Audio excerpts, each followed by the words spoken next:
2 years ago. And this woman is still, she hasn't, and here's what's crazy. Here's what the crazy stuff. We're like, that's not, I mean, you think that's crazy. Yeah.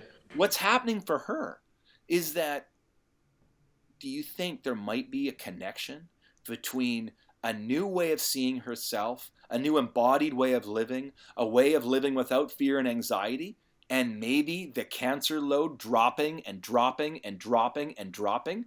That's what's happening for Lori right now. And Wow. it's blowing our minds. And we go, you made it another Christmas. Like, what's going on? And she's like, I'm just showing up every day and happy to be alive. And I love it that when I go to the doctor, they just keep looking at me going, what are you doing?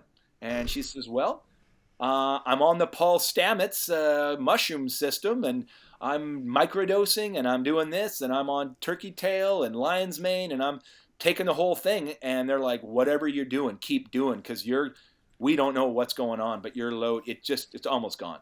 Hello, everyone, and welcome to the Daily Mushroom Podcast. Our guest today is Peg Peters. Peg is currently in the works of setting up a ketamine-assisted psychotherapy clinic just outside of Vancouver, and he is also a filmmaker and is the producer of the soon-to-be-released documentary Dosed 2, which follows a story of a late-stage cancer survivor who used psilocybin therapy to help combat her end-of-life anxiety. Guys, if you haven't seen Dosed 1, I highly recommend it. It follows one woman's journey to kick her opioid addiction through psilocybin and ibogaine therapy. And spoiler alert, it works. So, please enjoy this very inspiring conversation with Peg Peters. We're rolling. Peg Peters, thanks for joining us today, man. Very excited about this conversation. And just to kick us off here, who is Peg Peters? What are you about? Well, thanks for having me on, Brett. Yeah, this is I love talking about this. I think this podcast is going to be such a beautiful little space to fill in our world here out in the west coast of Canada. I'm out in the Fraser Valley, out in British Columbia, Canada, and I grew up out here. My background, I was an ordained minister, and which is something fascinating to talk about as a person interested in psychedelics, and then became a professor, taught philosophy and world religions, and then got a friend and I started something called Run for Water, which is a nonprofit, and we work in Ethiopia doing water and education with communities in Ethiopia. And so been working there for 15 years in Ethiopia there, and that really was a profound learning experience about the power of colonization and the impact that has on development, and then trying to change the development model from one that is really about kind of power, a power over versus kind of coming alongside people.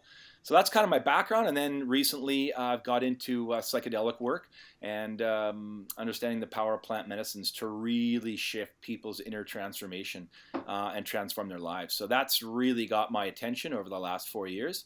And that's been, that's what I'm focusing on right now. Amazing. And so let's go back to your ordained minister. The conflict with psychedelics there. Like, can you speak to that a little bit? Yeah, well, it's a very interesting. I love how you're starting. There's an assumption that there's a conflict between the ideas of even Christianity, let alone any kind of faith, and psychedelics. And I think that's a false binary kind of. I think there's actually convergence. To me, my journey from an ordained minister to a person who ended up walking away from faith in the formal religious framework and kind of left that behind because of lots of reasons: the narrowness, the certainty, ideas of exclusion, how they treated gay and lesbian, transgendered people, doctrines of hell. So as a minister, I began to just pull away from, that wasn't my understanding of God. And so I kind of had this big gap in my life and didn't know what to do kind of with this idea of being spiritual but not religious. And then when I discovered psychedelics, wow, my first experience in a therapeutic context, I'd never done psychedelics before. So I think I was in my mid 40s or something. And when I first did a high dose 6 gram mushroom trip with two Mm. therapists, skilled therapists, and that was a profound transformation for Mm. me, deep inner healing. And lo and behold, I re-encountered the divine, but not in the constructs that I had grown up with. The Hmm. divine encountered me in such a different way. So, and yet more real and experiential than ever before. So yeah, there for me, the best guy on this right now is a guy named Brian Marescu, who Ah. wrote a book called The Immortality Key, Yep. The Religion with No Name. Mm-hmm. Brian's book, I've read it 3 or 4 times now. It's a very big tome, very academic in nature, but he has a fascinating argument about the history of Christianity and how it suppressed plant medicines in its early days, Mm-hmm. and why it did that in order to elevate the kind of male priesthood versus the feminine priestess tradition that had been around in early Christianity. And they were using a kind of a spiked ergot, a Mm-hmm. mushroom wine mix. And he has all sorts of archaeological evidence. So this isn't like a theology text. He's an archaeologist Mm-hmm. and an ethnobotanist. He kind of brings in some of these what do they call it, archaeoethnobotany, right? So they look at these vessels, like actual vessels that they unearth in these archaeological digs, and now they've got this laser spectrometer that can actually look at the substances that were in those vessels from like the 2nd century, 3rd century stuff. He went into the Vatican. They Yeah. give him access. He's a Catholic. Yeah.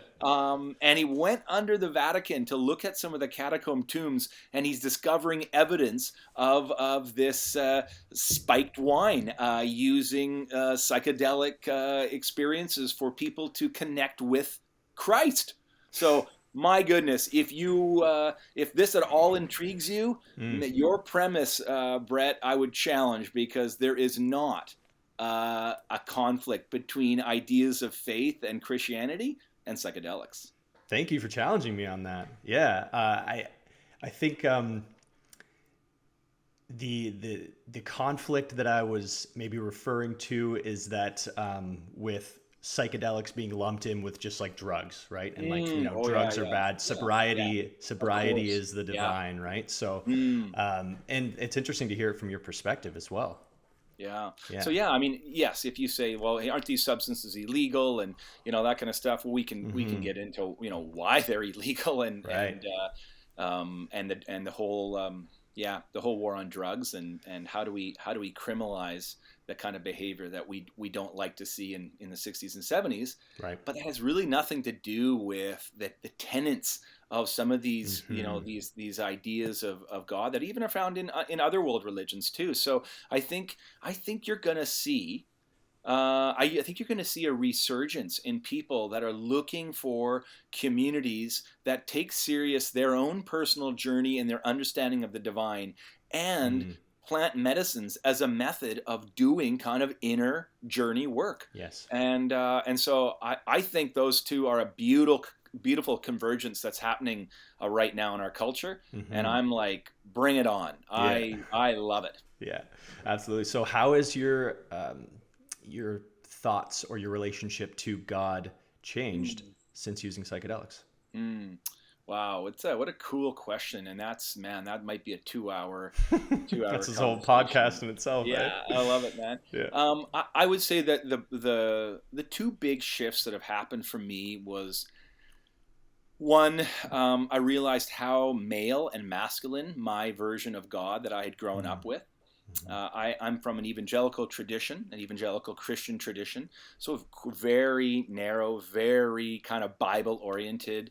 My ordination and all how to get ordained was basically like memorize the Bible almost, Right. and they can almost ask you any question. You can kind of find it in this couple thousand-page document. Mm. But the entire version of Christianity I grown up with was very male, Mm. and so what does that mean? Well, the masculine energy is like certainty, power. It's this idea of I'm right, you're wrong. Mm. I mean, even using the Bible as kind of a weapon of violence against others to suppress other views is such a kind of a destructive masculine energy. And so you see, the history of Christianity as the church and the state, basically since Constantine became wedded, and the Christianity became a tool of violence and oppression and Mm. colonialism and patriarchy, all in the name of God. Right. And that, when I had my first psychedelic trip, I began to see.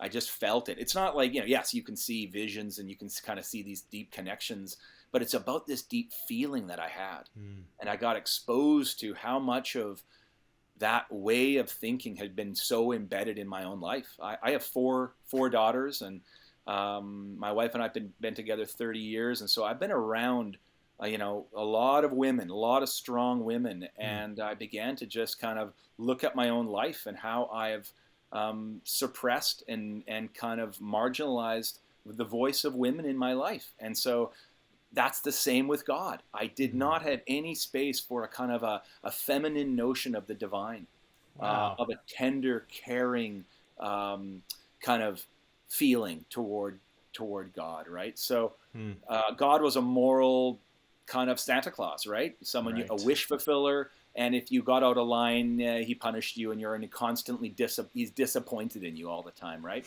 Right. That was I mean, that couldn't be farther from what I experienced in my mushroom trip, right? This Wow. overwhelming love of the divine for who I was, not for what I'd done or not for behaviors I felt, but Yeah. for who I was.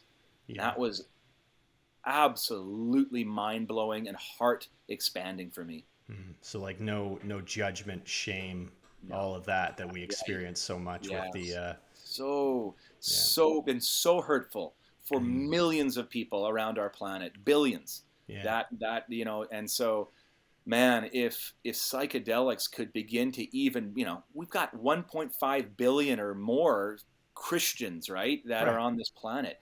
If 10% of them woke up to a new, richer, fuller understanding of the divine through access to plant medicines, Mm. wow, wouldn't that be a revolution, right? Right. So moving away from judgment and shame Mm. and kind of a moralism that really kind of dominated that form of Christianity. But Right. there's also other traditions out there that haven't been other Christian traditions that we can learn from and grow from too. So yeah, Right. So if these if these people back, thousands of years ago were using ergot in their spiked wine, right, and tripping on it. I believe ergot is a fungi. Is that correct? yeah, Yeah. yeah, So, and I think LSD was yeah. like It's based in ergot derived as well. Yeah, from yeah. ergot. So, if people were using that and tripping, and that got into these religious structures, then where did it all go wrong? Where it turned Mm, into judgment, shame, control, power, greed. mm, Um, how did we get yeah, here? man, what a That's another loaded yeah. question. Well, no, This I is a mean, very interesting conversation for well, me, no, though. I think it's a great one because it really, you think, well, that's just for, certain scholars or whatever. But no, I think that's a huge question that if we can begin to understand how this idea of the patriarchy got so entrenched in kind of in Christian, theology and Christian texts. Yeah, you begin to see there's a shift that happened right between the moment they kind of canonize scripture, which means these are the books of the Bible and these other ones are not, because there's, I mean, 300 years go by and people are writing letters after Jesus is around, and so they kind of have these letters that are floating around, and a group of people kind of said, no, these are the ones, and these other books and these other letters, they're stupid. Let's not read them. For example, like the Gospel of Mary Magdalene. Like, Mm. so Mary is a contemporary of Jesus. We have good scholarship evidence this was a real person that she was writing about and had connection with. Well, her understanding of God and Christ and the divine is just as equal as, let's say, Paul, and Mm. yet hers we don't even know about. It just gets shoved aside as some kind of crazy heresy. Mm. So I think there's been the suppression of female leaders Mm. in the first 200 years of Christianity, and we began to see that as they centralized power in the state, and that the known religion, the known state at the time, the Roman Empire, the moment they began to say, well, I'm painting a cross on my shield, Mm. so God's on my side, and everyone has to be forcibly baptized in order to be, in order for us to keep birth records. Now you're using baptism as a way to like keep track of people, and you're using the sword and shield as a way to kind of keep your religion going. It immediately begins to disintegrate from what it once was, Right. into only men can be priests. Sex is bad, so men can't get married because that would taint them, right? And only men have access to the divine, and you can only confess to a man, and and so you begin to just get this structure that begins to happen by about the 4th, 5th century, and then, I mean, his book does a really good job, Marescu's book, of beginning to document so tragically how the church systematically wiped out all of these female pastors and leaders that were leading these psychedelic communions, and they rounded them up as witches, and that went on for hundreds of years. It wasn't just like one thing that happened. It was a systematic. If there was any females that were involved in using plant medicine with Christianity, they would root them out as heretics and kill them, burn them at the stake, all the rest of it. And there's incredible documentation in his book that just shows that it was kind of like a genocide against women. Wow. So this is interesting because you kind of started by saying that there is this cohesive nature to psychedelics and religion, but there is a lot of dark history there of suppression, right? Like it's so that's okay, man. I'm not like, sometimes, to be honest with you, sometimes I have a tough time. And I would say only recently I'm starting to go, can I go back to my own Christian history and own it again? Right. Because probably for the last 15 years I can't. I couldn't. I don't call myself a Christian. Just because the word is so loaded with baggage. Yeah. So I don't even want to tell people I'm an ordained minister. Like, I just go, I'm embarrassed about that because of what it's connected with, right? So so that's, man. So the question really pokes me a bit, right? Because this is something that's happening to me live, Brett. Like, I'm trying to figure this out right now in the last 2-3 years. Yeah, and it's not so much what it started out as; it's what it's become, right? Yeah. So great conversation, Brett. And I maybe call me in a year and you might go, oh, Meg just started a psychedelic church and now he wants to talk again. Who knows, right? Yeah, well, that's it. Do you know of any maybe like Christian churches in your area that are open to having the conversation within the church community about psychedelics? Whoa.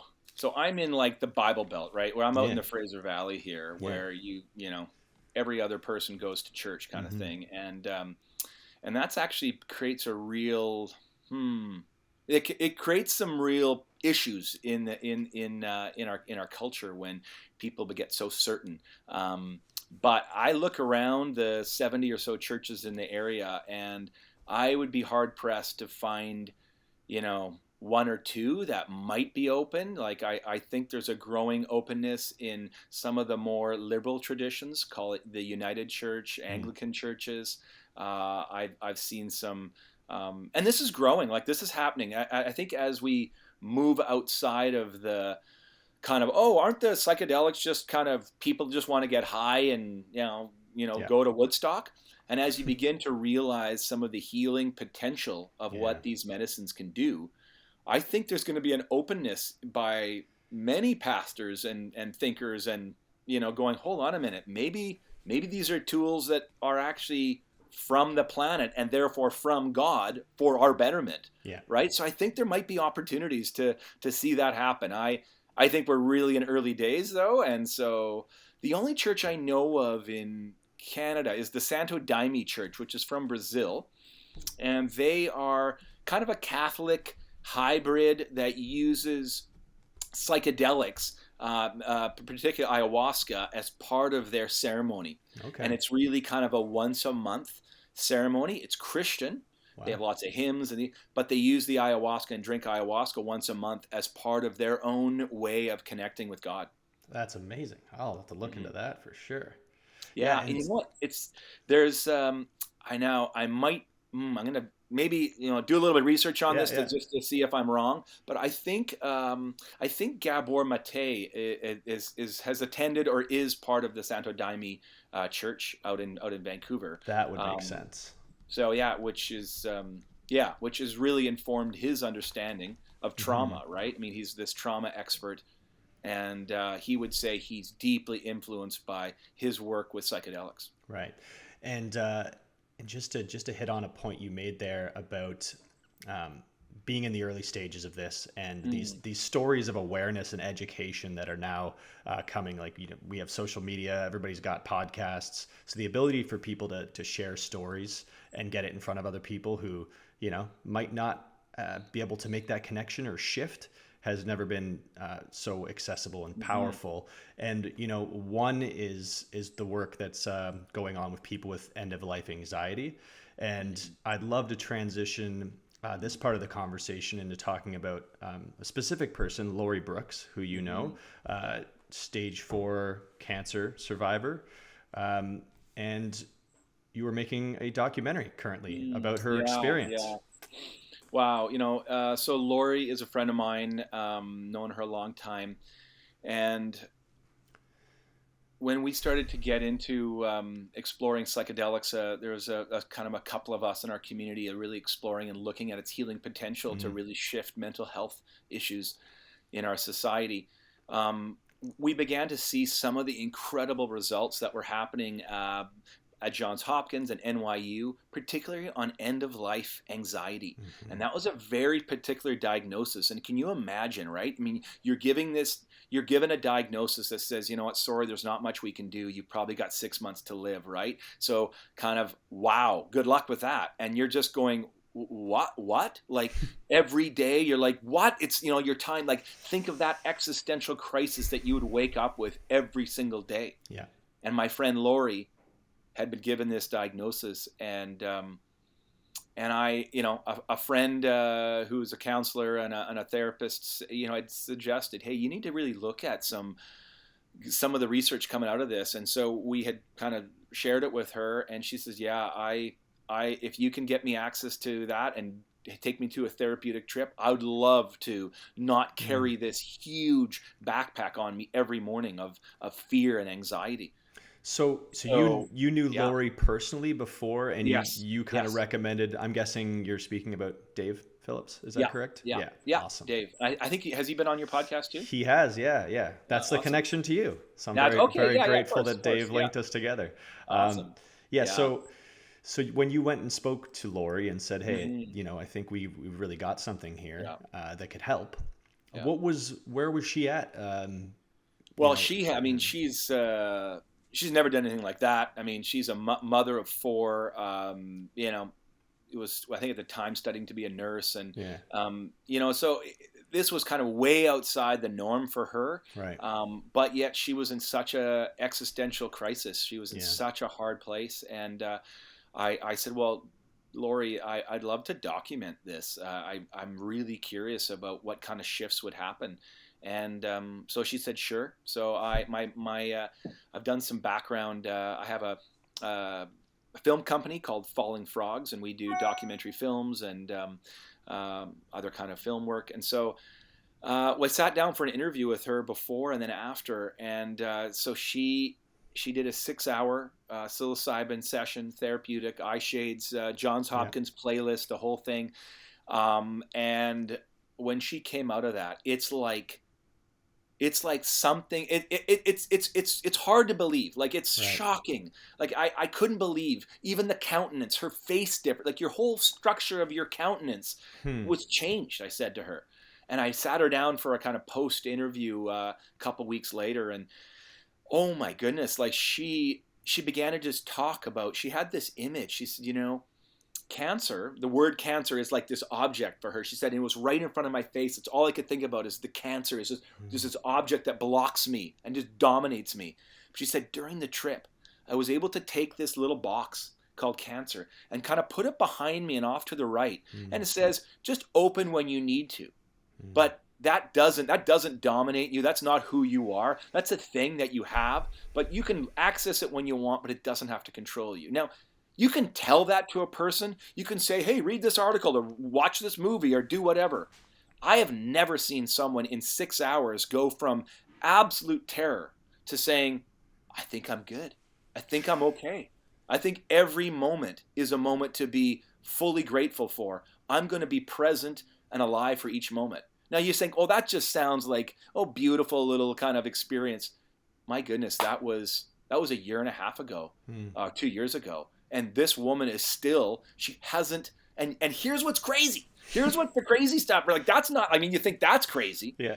What's happening for her is that, do you think there might be a connection between a new way of seeing herself, a new embodied way of living, a way of living without fear and anxiety, and maybe the cancer load dropping and dropping and dropping and dropping?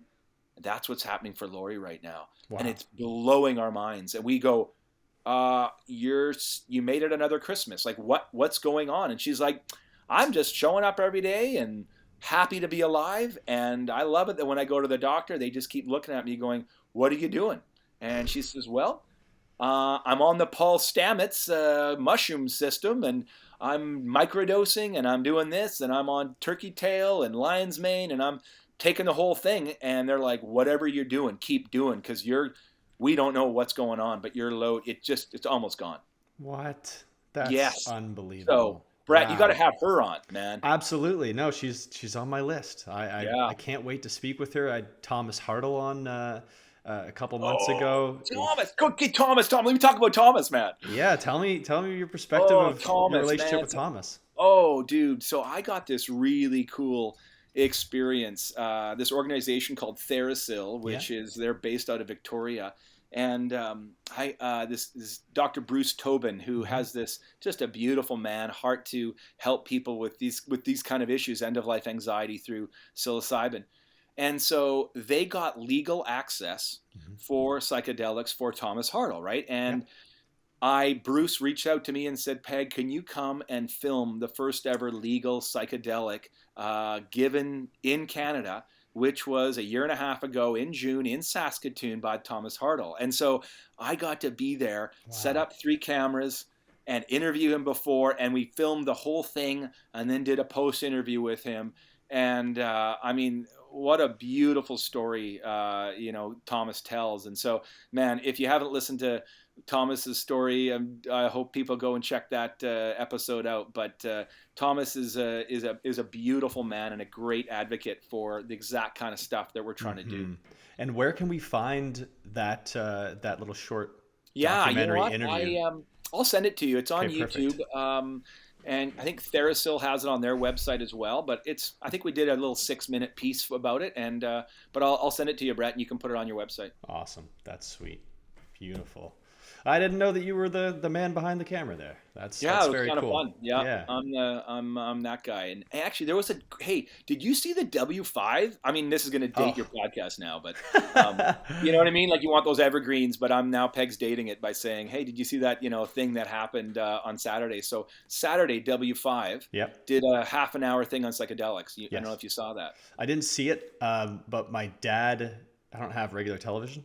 Yeah, I love that, right? My dad and my good friend, her mom from Ontario as well, both messaged me about it. Cool. Which is great. I mean, I love seeing, they're both kind of like late 60s, early 70s. Yeah. And it's amazing to see the generation that was, hit pretty hard with the war on drugs propaganda machine start to really come around to the idea of psychedelic therapy. I'm loving having the conversations with and the W5 does a good job of that. They talk about ketamine a lot. Great story on ketamine. They have a whole piece on Thomas Hartle, which is awesome.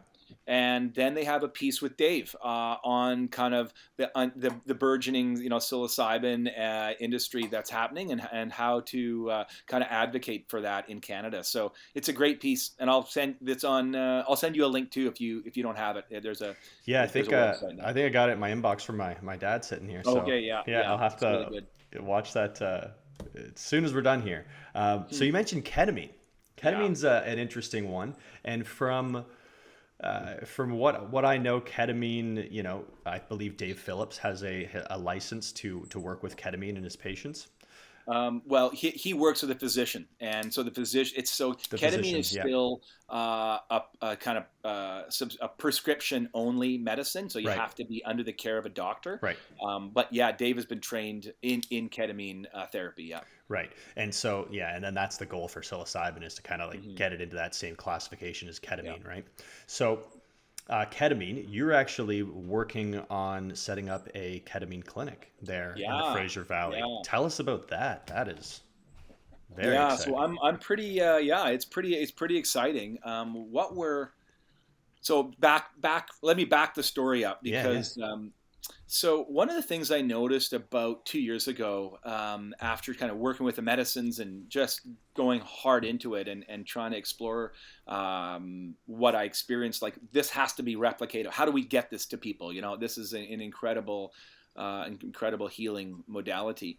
The one thing I noticed was that all the clinical trials were clinical trials, right? Mm, So it's like we've got you for this time, and then you're out of the trial, and that's all we can do. Like we're a university, right? We can't like take care of you right. after you leave the study. And so when they do some follow-ups, what they were finding in a lot of these cases that people would have these incredible big experiences, life-changing, kind of Mm, experiences and connecting with their deep parts of themselves and healing. And yet 6 8 a year later, a lot of times some of these feeling, the depression, the anxiety would come back. right. And you're like, oh shoot, I thought we could be a one-stop shop and just kind of give them a one experience with psilocybin and then your life will change, right? And what they found is that it's all in the integration, right? Hmm. It's all in, can we land these experiences inside of a community, and in that community of friends and people that begin to have a new shared language Hmm. about what it means to look inside and kind of be attentive toward your body and your feelings rather than just being only in your head. Hmm. That kind of process of trying to integrate your experience was the hardest, and it was the most important piece to get right in Right. order to get long-term results. And Imperial College, there was a professor there. I want to say Watts, I think. Was it Elizabeth Watts? No, so I forget her name now. She was at Imperial College, and now I think she's there's a retreat center in the Netherlands that she's kind of heading up now as their kind of lead clinical director. Um, but she really did a lot of work on how do we integrate this stuff? Mm, How do we get people integrating, right? And realizing that group work, group experiences with these plant medicines had a kind of a higher integration rate, right? People seem to be able to integrate their experiences far better if they were doing it in a shared group experience. hmm. And so I was fascinated by that. And then about a year ago, I came across the brilliant work of a researcher named Dr. Shannon Dames. And she's on Vancouver Island too, Yeah. which is such Vancouver Island is this like, Yeah. it's Bit this of a little, hub. it's a little psychedelic hub, buddy. And Yeah. it's so cool, Yeah. right? So Dr. Shannon Dames is a nursing professor who really specializes in resiliency work. Hmm. And she was looking at, what happens when nurses, right, go through training and then they get out into the community. There's a drop off rate. There's like Mm, 5 years in there. I forget what the percentage, like 20 or 30% of nurses get overwhelmed and kind of drop out of their jobs. And she's like, what's going on here? mm, So she really looked at kind of resiliency and began to develop this course and this program around resiliency. And then she began to pair it with ketamine. mm, And so you'd get in these groups and you'd be in a 12-week resiliency program, really based around polyvagal theory. So Dr. Stephen Porges's work, somatic experiencing, right? yeah. So this polyvagal approach, which in essence is what they call bottom-up processing, not top-down. So cognitive behavioral therapy, traditional talk therapy is let's get into your head and change your beliefs, right? Right. That's top-down. Polyvagal says, what if you're not a brain trying to figure yourself out? What's that? What if that's your actual problem? Is that you're stuck in your brain? Polyvagal theory says our vagus nerve defines us primarily, right? We've Mm. got this, we are basically a central nervous system Uh-huh. that has to settle down. And the best way that that nervous system can settle down to heal is by co-regulating with other mammals, other humans, Hmm. right? So we do that by eye contact, smile. The eyes are, all of these things are polyvagal kind of concepts of how we engage our central nervous system. Mm. So she developed a really powerful resiliency program paired with ketamine. Now, ketamine is this, it's a legal drug. It's been used for years. It's a kind of it's a dissociative. They use it like you're setting your shoulder, you're in a merge or something Right. like that. You're gonna give you some ketamine. But what she discovered is that ketamine has been being used to also help people have these kind of experiences of themselves Mm. where they can get out of their heads. And so when you pair that with the community of practice around resiliency, and then you give these groups these group ketamine experiences, and then they reintegrate them back, and there's 3 experiences during the 12-week session, Mm. and each time you're getting a little bit more. You're expanding your window of tolerance, right? That's the whole concept of when you talk about resiliency work. It's developing that resiliency with your nervous system so that you can handle greater and greater capacity for negative feelings or even any feeling state. You Hmm. can stay in the feelings without being overwhelmed by them. Your Ah. nervous system can handle it. Yeah. When she paired that with ketamine, the results she was getting was mind-blowing. And so I met her I think it was last October, and I did an interview with her. And I remember sitting in the crowd. I was at her place. I was in an interview, and I'm looking at her. And as she's talking, I just was kind of almost stopped, and I said, Shannon, you are brilliant. What you are combining in this moment, I think, is going to radically change the world. Mm. I think we've got this beautiful medicine, psychedelics, and I think psilocybin could be working in this. And she's got some tests right now with Health Canada and Island Health Authority and VIU, right? She's a professor at VIU. Yeah.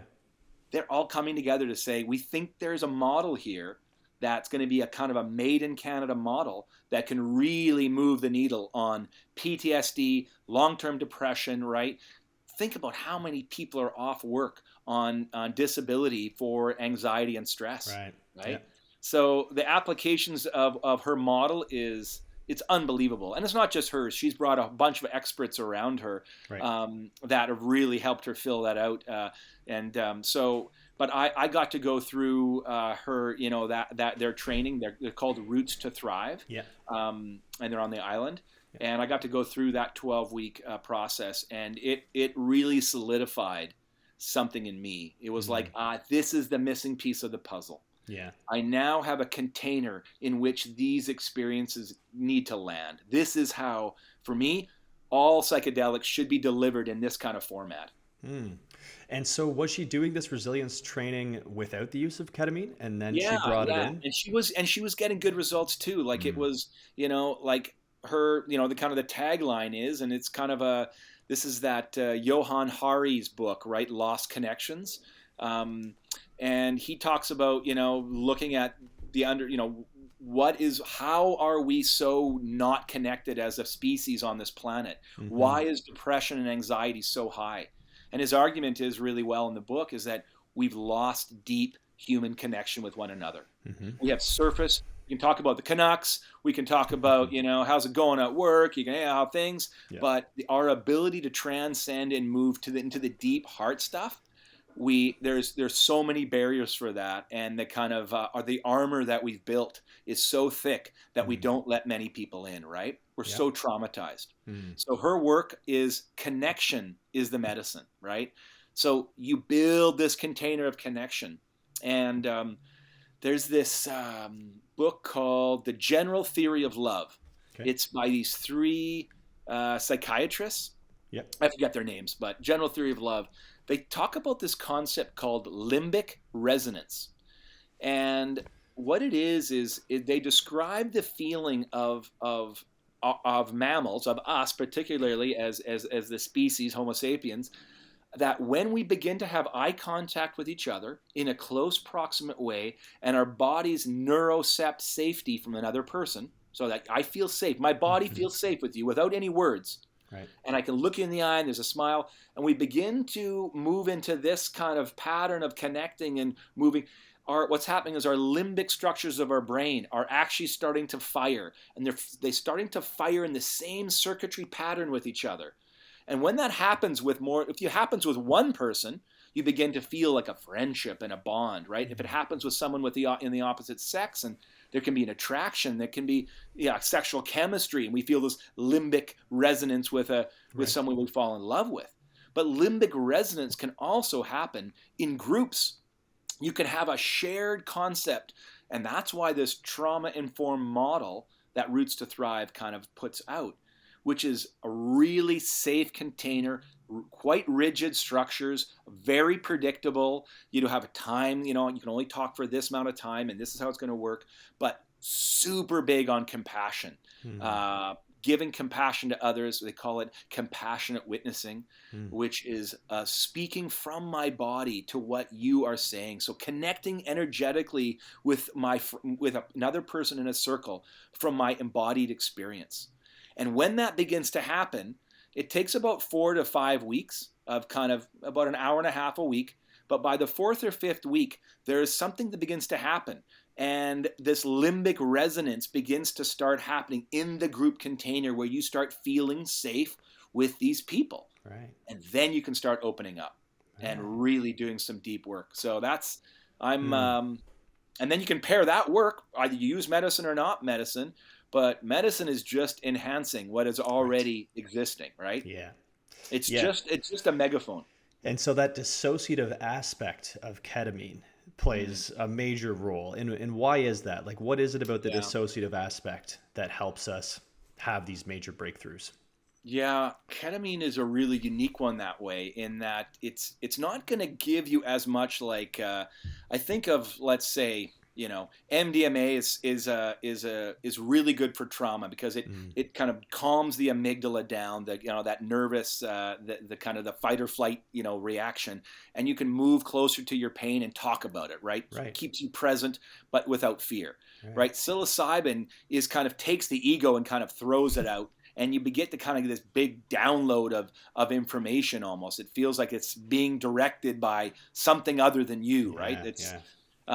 Jung would say, no, this is just your unconscious. You're just going deeper down into the inside of your being. But ketamine's different in that it doesn't work on the same kind of neuroreceptor. It's not it's a glutamate receptor. So it's a different circuitry. And what it does is it just gives you, I kind of describe it like a clutch. Like you have the gears in your mind that are just kind of grinding it out, and I got to do that, and I got to make supper, and my kids are that, and I've got another fight with my wife, and I got that bill owing. Your mind is going so fast. Right. And in a culture that's bombarded with the kind of the social media and our online kind of experiences, our nervous systems are ratcheted up. We're never designed to process this much information. It's just crazy, right? And then you put a pandemic on top of that, right?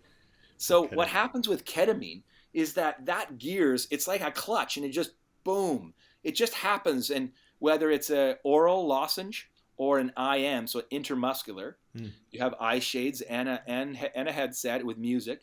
But what happens within about 10 minutes is like, boom, that chatter, that monkey mind begins to absolutely calm down and actually goes absolutely silent. Wow. But you're still aware. Yeah. So I'm like sitting there going, okay, I'm still me, but I can't even really think about there's nothing to think about, right? You're just almost like, what? I just am in this beautiful, quiet place inside my mind. And inside that quietness, you can kind of begin to just have a break. It's like, oh, man, I've been so busy up there. Right. I'm just catching my breath. And then when you start kind of after the hour, about an hour, you start kind of descending back. And as you're coming back in from the stratosphere, it feels like, you begin to remember, oh, right, I've got a body and a hand and a face. And, oh, right, it's 2021. And, oh, right, I have a name. And it's kind of a weird experience, but putting yourself as back together. Back in, you begin to go, maybe those things that I have made 10 out of 10, maybe they're not a 10. Maybe they're a 6. Could it be that just because someone kind of cut me off in traffic, maybe that's not like the worst thing in the world, and I don't have to be at a 9 out of 10 every, you know what I mean? It begins to give you an opportunity to look at some of the intentions that you brought into the work and have a different kind of neural pathway to explore them. Yeah. And ketamine's a really great experience for that. Yeah. It kind of reminds me to relate it to like a material, physical exercise. I'm a, self-described minimalist. And one thing I love to do is like a couple times a year is like almost take everything that I own and put it all together in one room and like take account of it to be like, what do I actually need here? And I'll sell some of it. I'll give some of it away, which also feels good. You make a little bit of money, you donate, right? Like you get those benefits psychologically from doing those things. But then you also get to really keep in check of just, what are the actual physical things in my life that I need? I've moved around a ton in my life. So it's always good for me to have like, only what I need that's necessary, right? Until I have a house and maybe I settle down. It could get a little bit different, but and I've realized that I've never really done that from the mental side, right? Wow. And that's exactly what that sounds like, which is wow, Brett, that's an incredible. Can I use that illustration? Like that is perfect. Yeah. Go for it. It's like I think you nailed it. And it's an opportunity to bring all of the stuff, the junk that we've accumulated in our life, and we'll put it in one room and go, okay, we're going to look at all this stuff. And what stuff do I really need? What stuff has been weighing me down for 40 years? Yeah. What are the beliefs I have? What are the kind of beliefs about myself, about the world, about God, about whatever, right? Yeah. And they all get to be put into the room. I love that one, Brad. I think that's one of the best ones I've heard about it. Awesome, man. Yeah. I mean, it's all yours. I'll quote you. As Brett says. Yeah, no. It's just that's just something that I've found keeps me calm in my day to day. I don't like a lot of stuff. I don't like a lot of physical things. So, and to be able to do that with a proper tool on the mental side sounds unbelievable. And I can see how. I think that's going to be. Like it's the way these medicines are going to come in are going to, we have to find a pathway, right? Health Canada is very open to trying to figure this out. They the last Minister of Health was working with a number of the physicians that we're connected with to try to open up access. They gave, I don't know, I think it was like 40 or so exemptions last year for end of life patients. They gave one for severe suicide. I think it was anxiety, but they're really wanting to get more research on this. And so they're really wanting to say, listen, if you've got access to do some clinical trials, we're going to give exemptions. And so we're working, Dave and my brother, who's a physician, his name's Dr. Reg Peters. Yeah. They are working with Health Canada to get some exemptions for some clinical trials on this, and I think that's going to be a huge gateway in the next year as we start seeing some of these other clinical trials come out. But I think ketamine is our best bet right now because it's legal. Right. It's I know there's purists out there that say, hey, just let's just decrim everything, legalize everything, and which at the end of the day, I know that is the best approach. Right. But in the time being, it's like we got to kind of scaffold us to get there. Right. And I think pulling it through the medical system is probably our safest bet right now, as we kind of build out the model of how to use these medicines properly, how to use them ethically, because these can be very, very dysregulating. Like you can. Man, I have seen some people who, I'll just do, I'll bunch do 5 grams of mushrooms. It's going to be awesome. And without proper setting, without proper guidance, it can really, really set you back in your growth. And so, some people just go for it, man. You have a great time. You've got, you're well attached as a young child, go for it kind of thing. But we as a society, there's so much trauma. Yeah. And we need to, in order to heal that much trauma, we're talking like, what is it? I saw the stat from the Canadian Mental Health Association.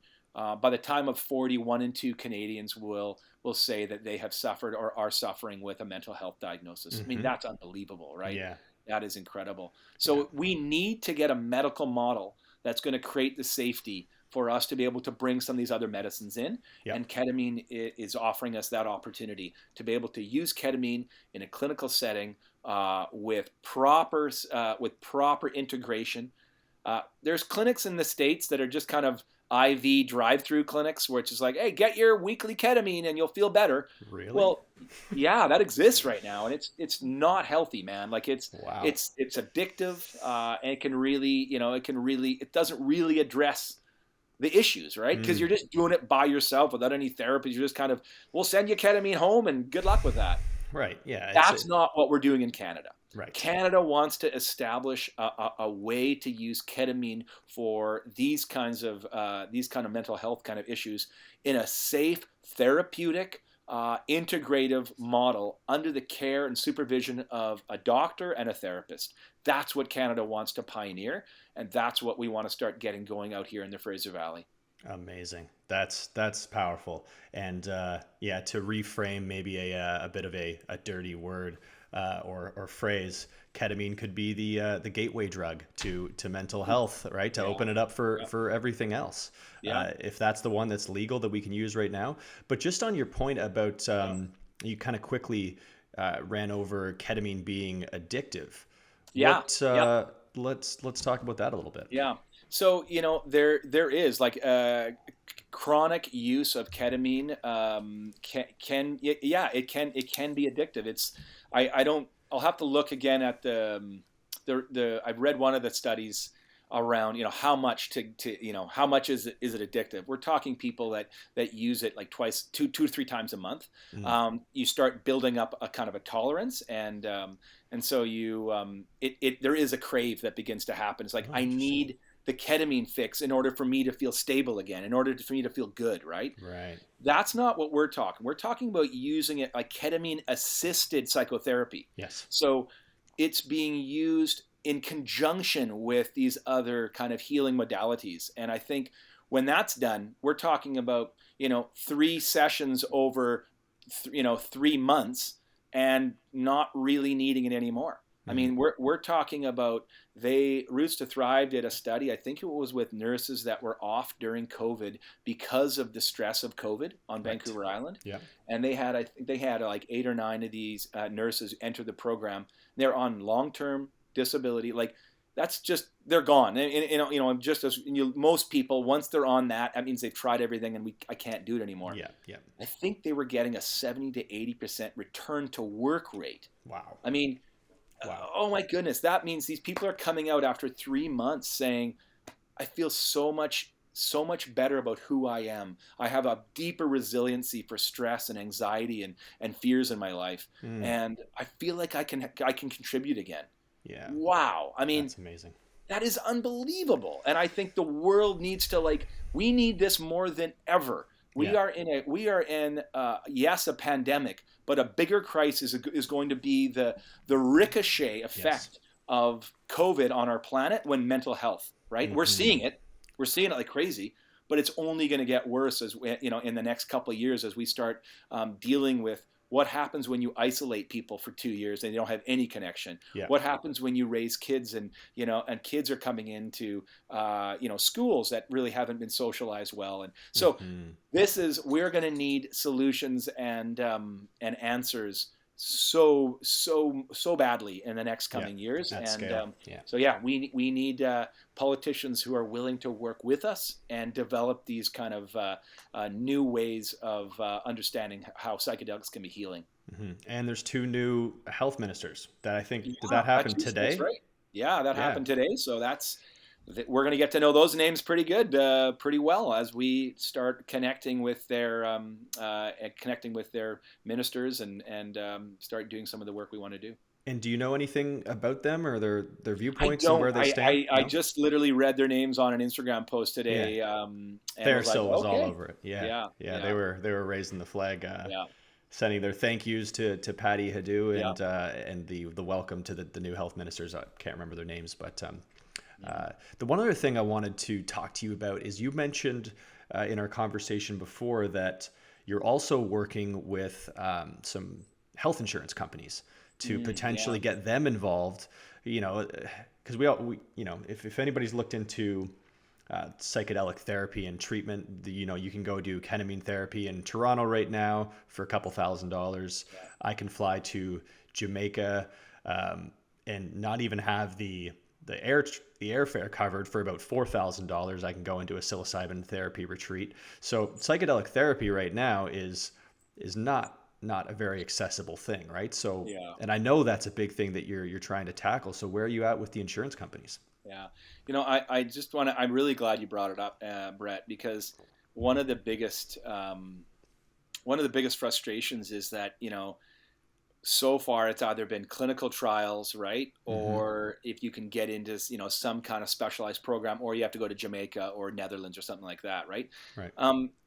It's almost, it feels so like so frustrating that right now the way it's coming out is that it's so expensive, right? Because it's not covered yet by our health insurance, in our Health Canada. Yeah. And so what would be so sad is that we access these, and let's just get this straight. These are indigenous medicines Mm-hmm. primarily that have come out of traditions that have been around way longer than we didn't just discover them. Yeah. They've been around and been used in these kind of indigenous ways of healing for thousands of years. And so we are now discovering these kind of ways of using them, but it seems like it's only accessible for like the rich elite white people. Like that Mm-hmm. seems to be the kind of the only people that can afford and access these kind of medicines. And that is to me a tragedy. And I want nothing to do with an industry that's going to do that. And Mm-hmm. so what we are trying to do is we are trying to, number one, advocate for access through Health Canada so that one day are like Fraser Health, for instance. Fraser Health should be paying for these resiliency programs with ketamine. That should be a paid. If you can go to your doctor and say, hey, I'm really depressed, and they go, well, you can get on SSRIs, which don't do anything, but good luck. Or you can, go to cognitive behavioral therapy for the next 20 years. You can try that. Or you can try this 12-week program that has incredible results. Our goal is to really work with the health authorities. And so we are reaching out. Vancouver Island Health Authority is kind of the first health authority that is Mm-hmm. beginning to kind of allow this. And they are sponsoring the current program in Ladysmith, which is, it's the first health authority in Canada that is, they're not paying for it yet. Yeah. They're watching it to look for the research, but they're allowing Ah. it to happen and giving exemptions that way. But And so we want to sorry. get this inside inside of our health authority. And the Ladysmith, that's what you're referring to is Shannon Dame's work Yeah, yeah, with Roots that's to the Thrive. Roots to Thrive. Yeah, Yeah, yeah, yeah, amazing. yeah. It's just So a yeah, short drive for me, so well, man, I'll be you heading up you there. got to go check these guys out, and Absolutely. I would, Brett, I'm going to tell you, apply. It's expensive. It is. It's like $5,000. I Mm-hmm. know that's ridiculous, but that's just the way it is right now, and they're doing everything they can to try to bring that down. But Yep. you have psychiatrists, you have physicians, you have nurses, you have researchers, you have all these people involved in the program to make sure it's really ethically sound, healthy, good, strong, robust program. All those people have to be paid, right? So Yes, of course. one day our dream is that we are wanting to work with like Sun Life, Manulife, these other big companies that end up having to pay long-term disability. And we're Yeah. saying, what if you have a group of 7 or 8 people on long-term disability? We could help do a group for 12 weeks. You can do it on Zoom, and then you come in person for the ketamine to the clinic. Yep. But we're getting really good results just on Zoom, creating that interconnection, and then coming to the ketamine and then integrating. That model is effective and it's Yep. working. Yep. So imagine if they could say, wow, 8 people are off long-term disability. I mean, they'll start signing up like crazy because it's just a Yeah. numbers game for them, right? So Absolutely. we know that this is going to help drive drive adoption where when these kind of groups like Manual Life and others start getting involved. Yeah, no, that's it. Like you said, it's very like almost binary for them, right? They're just like, well, how much money are we making versus how much money are we spending? Yeah.